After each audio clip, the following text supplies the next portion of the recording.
राधानगर नाम के गांव में सुरेखा अपने पति विश्वनाथ के साथ रहती थी। उसे एक बेटा था जो विदेश में नौकरी करता था। सुरेखा और विश्वनाथ बहुत ही ज्यादा कंजूस थे। वो दोनों हर एक चीज का मूल लगाते थे, साथ ही सबसे सस्ती जो भी चीज मिले वही अपने घर में लाते थे। अब उनका बेटा शुभम अपने गांव में लौट आता है और कुछ दिन वहीं पर रहने वाला था। तो सुरेखा और विश्वनाथ शुभम के लिए एक अच्छा सा रिश्ता देखने लगते हैं। वो अपने बेटे की शादी बहुत बड़े खानदान में करना चाहते थे ताकि बहू घर आते वक्त बहुत सारा धन लेकर आए। लेकिन एक दिन शुभम उन्हें बताता है कि वो एक माधुरी नाम की लड़की से प्यार करता है जो उसके साथ में कॉलेज में पढ़ती थी, जो बहुत ही गरीब खानदान से है। शुभम के विदेश जाने के बाद भी दोनों एक दूसरे से प्यार करते थे और शादी भी करना चाहते हैं। ये सुनते ही शुभम की माँ शुभम से, ये क्या बदतमीजी है शुभम, हम तुम्हारा रिश्ता एक अच्छे खानदान में करना चाहते हैं और तुम कह रहे हो कि तुम किसी गरीब घर की लड़की से प्यार करते हो। अरे वो इस घर में कुछ नहीं ला सकती। अरे माँ, हमें किसी चीज की क्या जरूरत है, और हमारे पास सब कुछ तो है। वो हमारे घर में प्यार ला सकती है, हमें एक दूसरे से बांध कर रख सकती है। माँ, अगर मैं शादी करूंगा तो सिर्फ माधुरी से ही।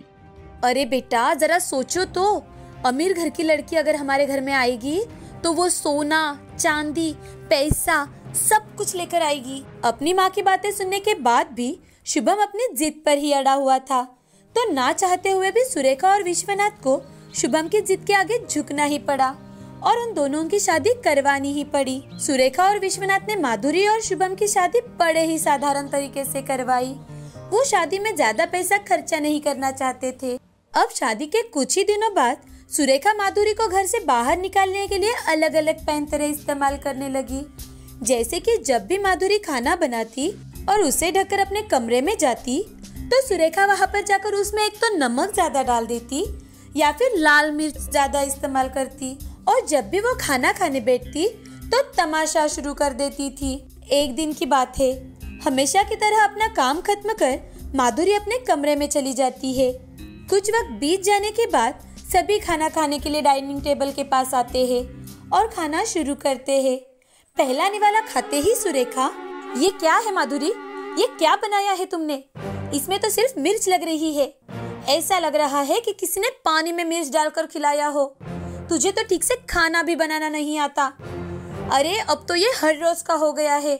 शुभम, क्या ये है तुम्हारी पसंद, ये तुम्हारी पसंद जिसे खाना बनाना भी नहीं आता। सुरेखा के हर रोज के ताने सुनने के बाद भी माधुरी उनसे कुछ भी नहीं कहती। वो बहुत ही शांत स्वभाव की थी, उसमें सहनशीलता भी बहुत ज्यादा थी। अब शुभम को भारत में आए हुए 1 महीना गुजर चुका था और उसे अपने काम से फिर से वापस जाना पड़ रहा था। तो वो माधुरी से, माधुरी, मुझे कुछ समय के लिए फिर से विदेश जाना पड़ रहा है, लेकिन मैं तुमसे एक वादा करता हूँ, जैसे ही कंपनी का ये कॉन्ट्रैक्ट खत्म होता है मैं वापस लौट आऊंगा और यही रहूंगा और यहीं पर अपना कुछ नया काम शुरू कर दूंगा। ठीक है शुभम, तुम अपना काम मन लगाकर करना, लेकिन हाँ, वहाँ से आने के बाद मैं तुम्हें बिल्कुल वापस नहीं जाने दूंगी। शुभम और माधुरी की सारी बातें सुरेखा चुपचाप से कमरे के बाहर खड़े रहकर सुन रही थी। अब सुरेखा मन ही मन, हाँ, बढ़िया ही, फिर से बिल्कुल नहीं जाने दूंगी वाली। अगर मेरा बेटा काम नहीं करेगा तो पैसे कैसे आएंगे इस घर में। अब शुभम अपने काम के लिए विदेश चला जाता है।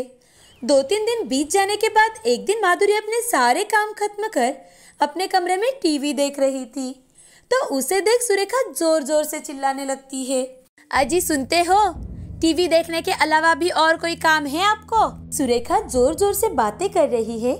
ये सुन माधुरी भागते हुए वहां पर आ जाती है और ये देख सुरेखा और जोर जोर से बातें करने लगती है, सारा दिन बस टीवी ही देखते रहते हो, हर कमरे में एक एक पंखा चलता है और लाइट, वॉशिंग मशीन, अरे इस महीने का बिल भी देखा है, और तो और ऊपर से टीवी कनेक्शन के अलग से पैसे देने पड़ते हैं। इतने सारे खर्चे हैं और कमाने वाला तो सिर्फ एक ही है ना। माधुरी, अब बस बहुत हो चुका, आज से सारे टीवी कनेक्शन बंद, इस घर में सिर्फ एक ही पंखा चलेगा, दिन भर कोई भी लाइट इस्तेमाल नहीं करेगा, इतनी कड़ी धूप है तो अब से वॉशिंग मशीन भी बंद, फ्रिज की भी कोई जरूरत नहीं है हमारे घर में, ठीक है, याद रखना। ऐसा कहकर सुरेखा वहां से चली जाती है। विश्वनाथ के साथ अपने कमरे में आराम से पंखा लगाकर सो जाती है। इस बात से माधुरी को बहुत बुरा लगता है, लेकिन वो किसी से कुछ भी नहीं कहती और चुपचाप अपने कमरे में जाकर पंखा और टीवी बंद कर देती है। अब कुछ दिन ऐसे ही बीत जाते हैं। सुरेखा उसे परेशान करने का एक मौका भी नहीं छोड़ती थी और स्वभाव से तो वो कंजूस ही थी, तो वो हर रोज बाजार से सबसे सस्ती वाली सब्जियां खरीद कर लाती और वही सब्जियां कम तेल में पकाने के लिए कहती थी। अब कड़ाकती गर्मी आ चुकी थी। एक दिन अपने सारे काम पूरे कर माधुरी ने आलू के पापड़ भी बनाए थे, तो वो थकी हारी गर्मी से परेशान सुरेखा के कमरे में पहुंचती है। सोचती है कि पंखे के नीचे थोड़ी देर आराम कर लेगी, लेकिन वहां पर विश्वनाथ सोया हुआ था। तो माधुरी को अपने कमरे में देख सुरेखा, क्या हुआ माधुरी, कुछ चाहिए था क्या? नहीं माँ जी, वो मैं आज बहुत थक गई थी। सुबह से धूप में काम कर रही हूँ, तो पंखे की हवा खाने यहाँ आ गई। देखो माधुरी, तुम्हारे ससुर अभी अभी सोए हैं और मैं उन्हें तुम्हारे लिए तो नहीं जगा सकती। ये लो ये हाथ पंखा, इसी से अपने लिए हवा चला लेना। माधुरी ये सब देखकर मन ही मन बहुत रोती है, लेकिन किसी को कुछ भी नहीं बताती थी।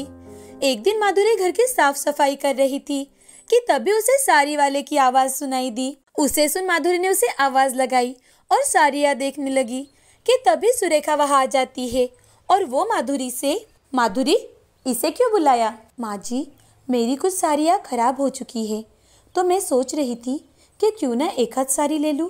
अरे बहू, तेरी शादी में तो कितनी सारी साड़ियाँ आई हुई है, उसी में से कोई निकाल ले।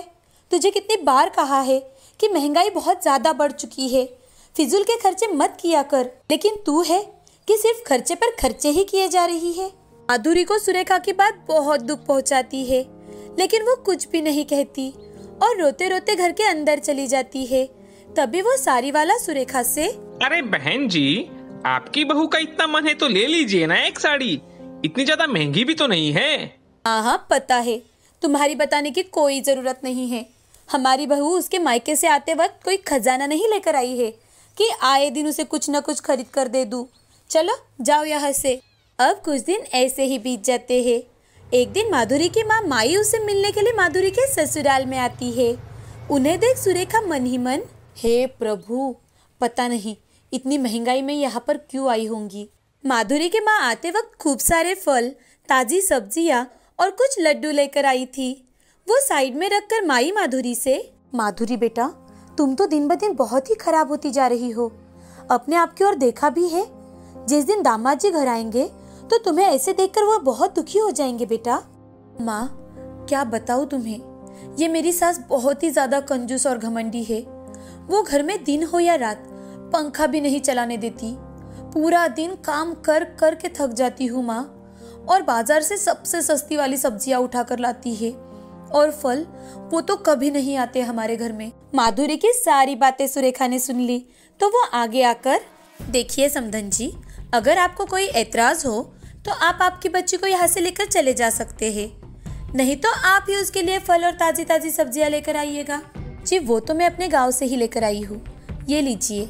सुरेखा फल और सब्जियों की थैली लेकर किचन में चली जाती है और उसमें से एक फल निकाल कर खाने लगती है और मन ही मन, वाह वाह वाह वाह वाह, कितने दिन बीत चुके हैं कि मैंने एक फल भी नहीं खाया। ये तो कितने रसीले लग रहे हैं, मैं अभी से खा लेती हूँ। सुरेखा किचन में जाकर एक फल खा रही थी और यहाँ माधुरी अपनी माँ से, माँ मैं बहुत परेशान हूँ, लेकिन आखिर ये मेरा ही तो घर है ना माँ। अब माधुरी से कुछ बातें कर माई अपने घर लौटने के लिए निकल रही थी कि तभी सुरेखा, अरे आप इतनी जल्दी निकल रही है, बैठिए ना कुछ देर और।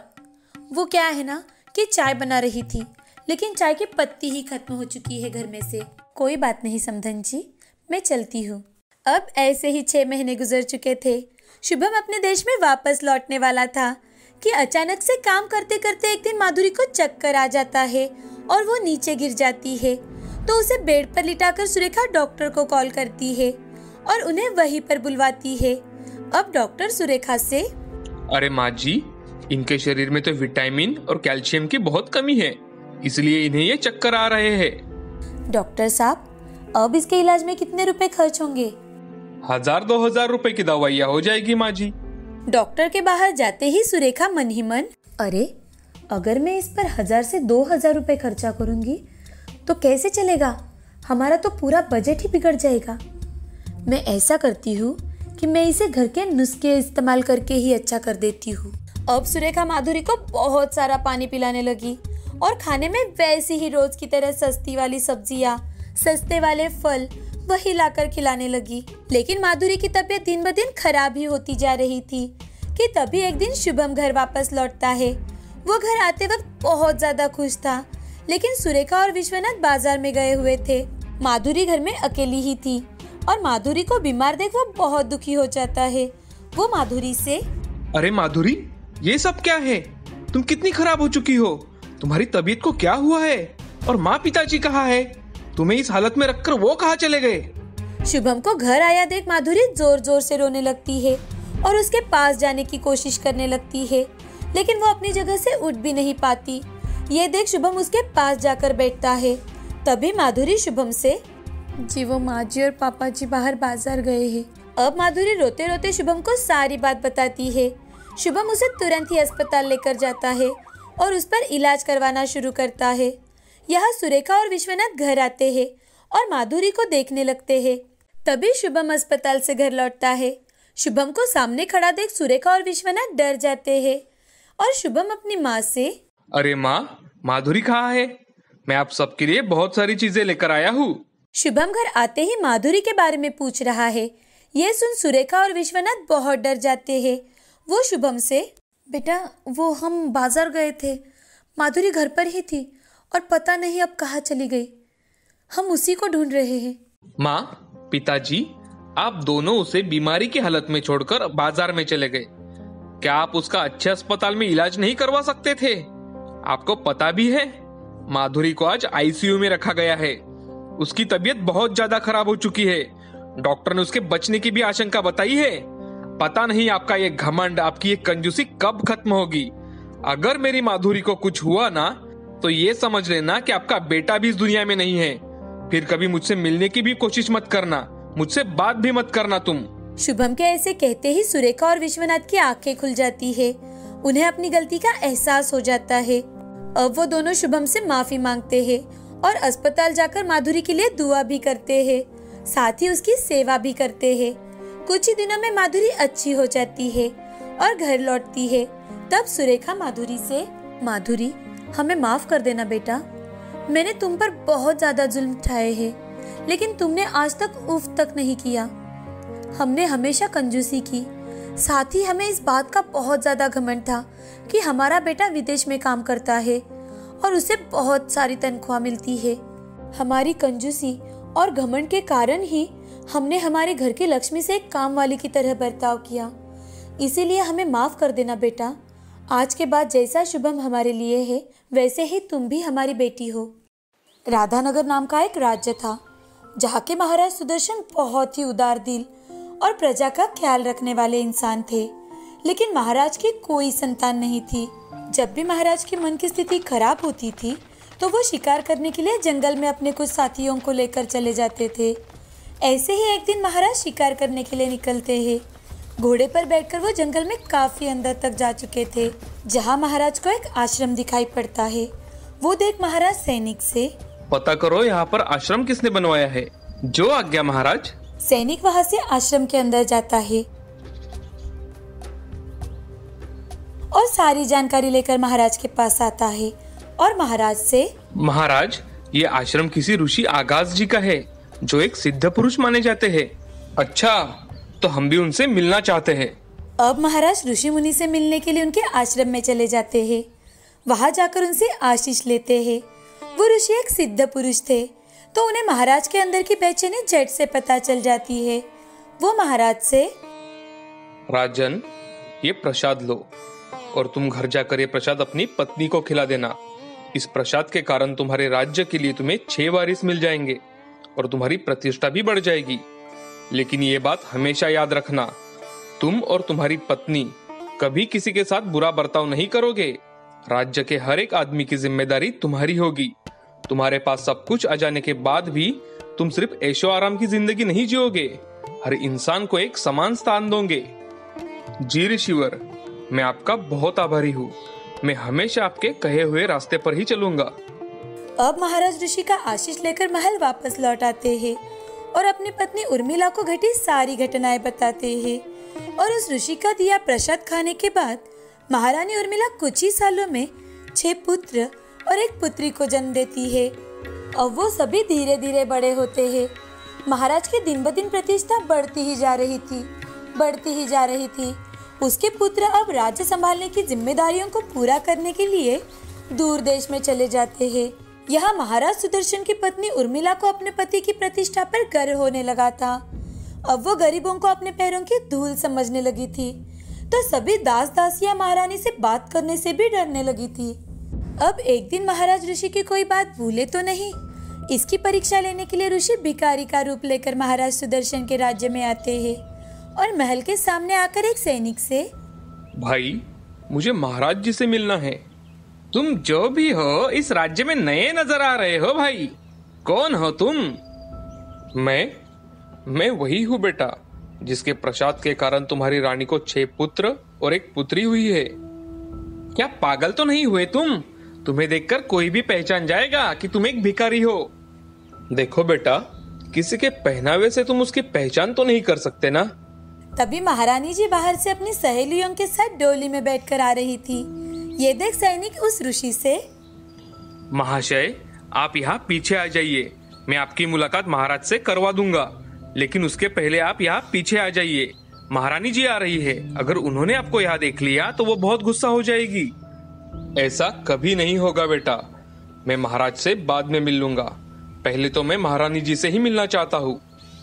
भिखारी जैसे दिखने वाले ऋषि को देखते ही महारानी डोली से बाहर निकलती है और ऋषि से, अरे ओ बूढ़े, यहाँ क्या कर रहे हो?